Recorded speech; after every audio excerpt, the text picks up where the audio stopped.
Hello guys! Welcome to Wadi Rum, Jordan! Early morning, ayan, coffee muna guys. Papunta kami ng Wadi Rum. Alam nyo ba, from Amman to Wadi Rum, 4 hours ang biyahe guys.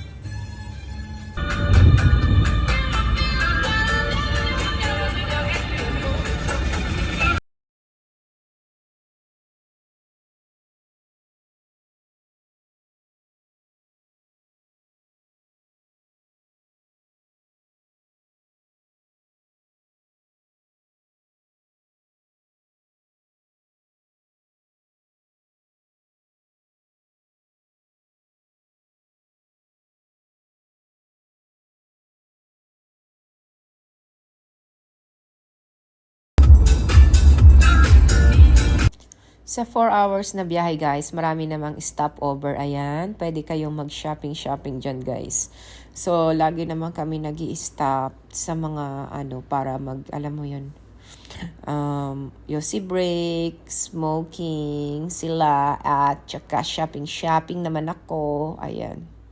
Ang ganda niyan guys, so ostrich egg, handmade, at tsaka yan, mga plates handmade. Sobrang mahal lang. Super mahal, expensive sa Jordan guys. So, magdala kayo ng extra money kasi dinars ang money nila. At saka medyo mahal talaga. Ayan, marami kaming stopover, dessert bazaar.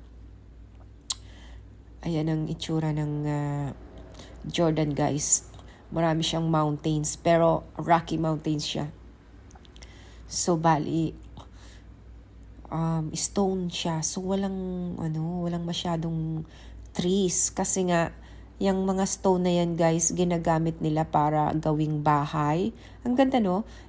They have more than 26 different stone.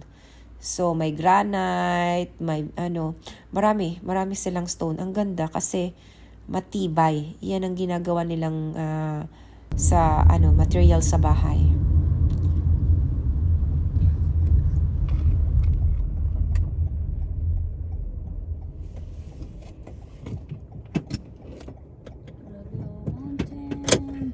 Siguro pag snow dito ang ganda. OMG guys, pagdating namin ay yan ang bumungad sa amin. Sandstorm. Grabe. So, medyo parang hindi na maganda kasi nga, ayan, sandstorm. May 2 hours jeep pa naman kami na safari na tour. 2 hours sa Wadi Rum. Buti na lang guys, nag-clear yan pagdating namin. Nawala yung sandstorm kasi doon kami sa loob, sa ibang camp kami. By the way, Aladdin Camp ang aming you see the water before. ini-stay. Yeah. Nag-overnight kami doon guys. Kasi sa Wadi Rum, kailangan mo talaga mag-overnight doon kasi malayo. Kakaiba din. And walang wifi doon, walang internet. So, kung gusto mo yung mapag-isa ka talaga, peace of mind, ayan, mag-Wadi Rum ka guys. Ang ganda, magmuni-muni ka, walang internet dyan eh. At saka, mai-enjoy mo talaga. Ayan, nature lang. So, yan yung mga mountains nila guys, different colors. May black, may brown, may red, ayan. No, I'm not good. Stone. So, matitigas yung mountains nila guys. Sana all matitigas. Ayan. Kasi nga, rock yan siya. What we will buy here? Rocky Mountains. Okay, Ayan. good. Maganda siya guys. Kakaiba din. Kasi Good. useful Stop siya. spending. Ayan. Finish money. Ginagamit nila yan. Iba-ibang klaseng materials. Okay guys. Welcome to Wadi Rum. Ayan. Sobrang layo. Meron din pala silang train guys. Ayan yung train na ginagamit nila para mag-export going to India. Dati, open siya sa passenger. Ngayon, hindi na.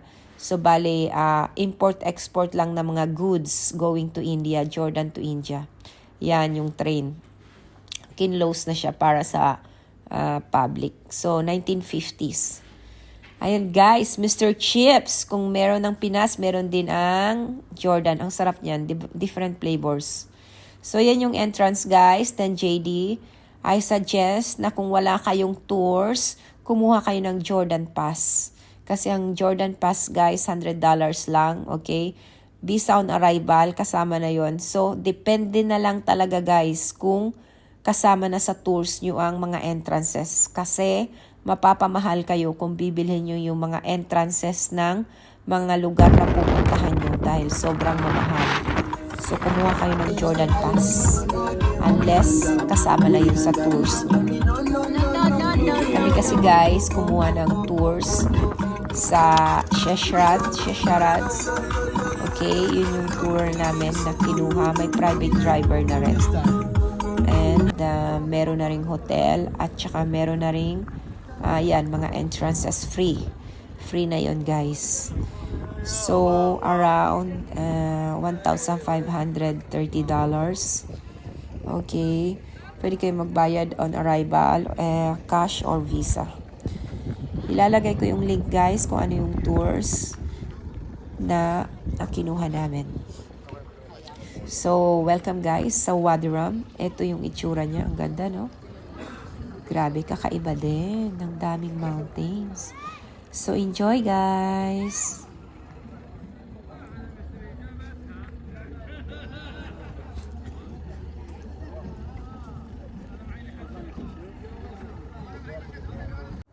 So, stopover pala namin guys. Kumain kami sa Yemeni food restaurant. Ang sarap ng food nila guys. Napaka-tender ng chicken.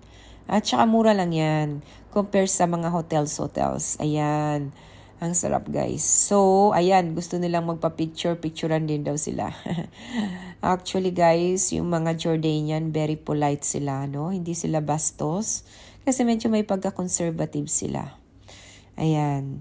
So, eto naman guys, ang mountains at ang tent. Okay, 32. Okay guys, may tent sila doon para sa overnight mo.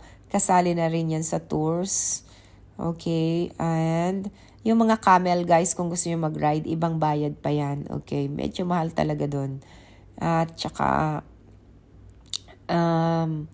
ano ba ang dapat yung dalhin dyan? Ayan, magdala kayo ng scarf.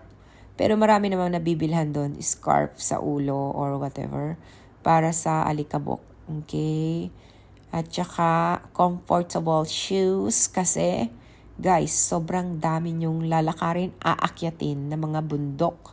So, hindi pwede ang heels. Naku po, magpapaa kayo pag naka-heels. Yung mga shoes talaga na pang-walking ang dalhin nyo. Okay? And, magdala kayo ng power bank kasi, ayan, mapapadami tayo ng pictures. Actually, sumusuko na yung, mobile ko. Bigla na lang nag-ano yung screen. Alam mo yung, nagre-rainbow screen na siya, guys. Tapos namamatay na. Ito pala yung aming tour guide and driver, guys. Doon lang sa Wadi Rum. Ayan.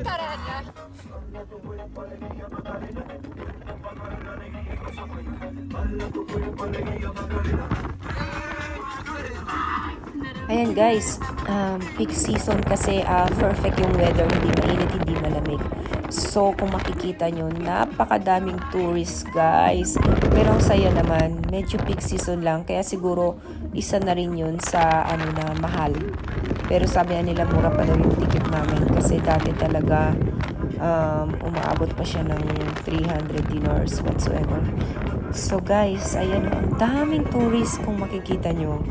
Ayan, kasi peak season nga.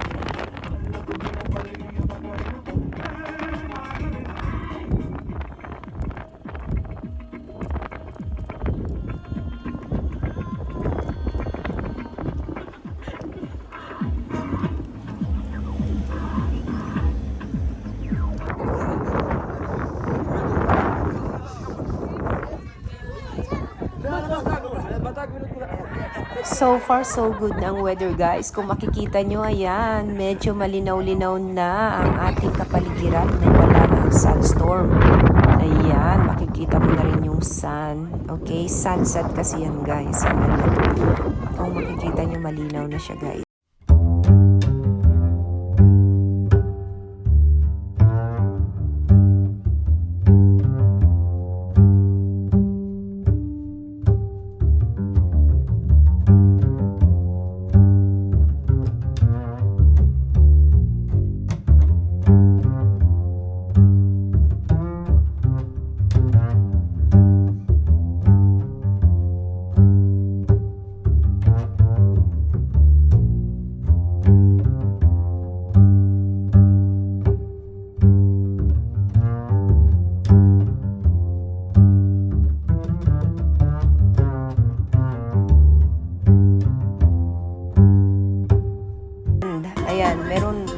stuck dyan guys. So, tulong-tulong naman sila para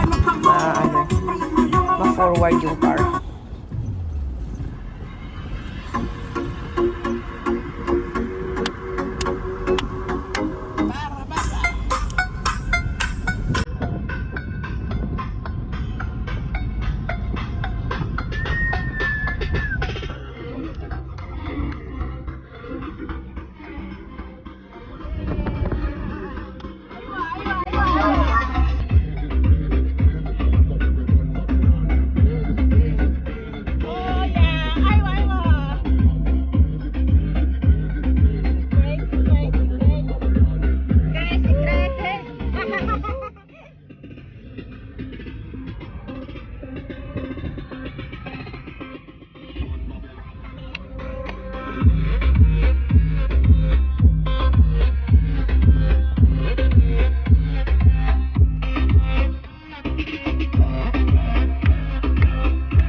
Ayan guys, unang stopover ng ating safari ng 2 hours jeep. Ayan, medyo mataas-taas yan guys, akyatin nyo. So, super alikabok yan. Yung pa talaga namin maalikabok.